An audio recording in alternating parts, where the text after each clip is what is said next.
नमस्ते जी। तुसीं सुने दा होना कणक मंडी दा टांगा चलिया।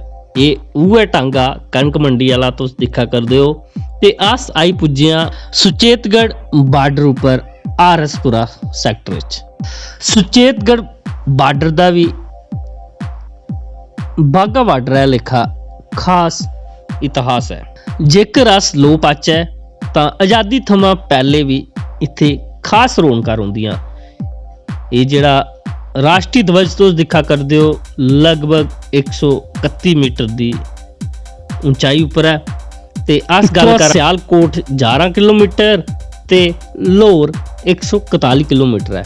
हुण अस अगे वधियै आई पुज्जे आं बिल्कुल 0 पॉइंट उपर।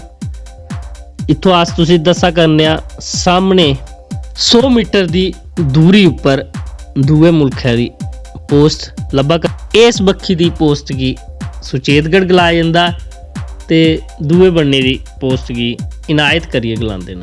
इत्थे गै तुसें गी ओह् बूह्टा दिक्खने गी लब्भग जेह्ड़ा अद्धा हिंदुस्तान विच है ते अद्धा बूह्टा पाकिस्तान विच है। दिक्खो सामने पाकिस्तान मुल्खे दी पोस्ट बिल्कुल सामने लब्भा करदी है ते असें गी इत्थे आइयै बड़ा गर्व महसूस होया कि अस हिंदुस्तान दे वासी हाँ। ते जय हिंद जरूर एक बार तुस भी बोलो। जम्मू थमां सियालकोट जाने वाली रेलगड्डी भी इत्थों लंघदी ही ते आरएसपुरा उस बेल्लै रेल स्टेशन भी हा। बेहद मुश्किल है।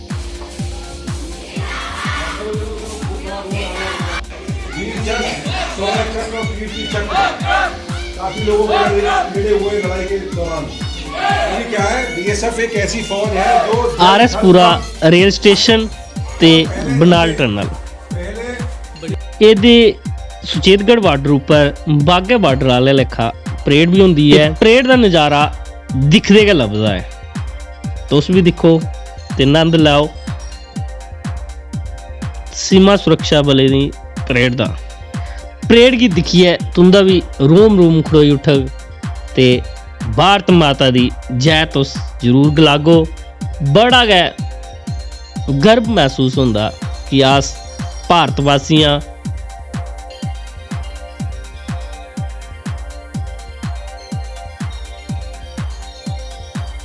जेकर तुसें भी ये परेड दिक्खने औना होवै ते जम्मू थमां लगभग 23 किलोमीटर दी दूरी उपर ये आरएसपुरा सैक्टर विच सुचेतगढ़ उपर हवा करदी है।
परेड हफ्ते दे किश दिनें संझा वेले होंदी है ते तुस पहले जरूर पता करी लैओ परेड दा टाइम ते परेड दिक्खण आरएसपुरा सुचेतगढ़ जरूर आवो।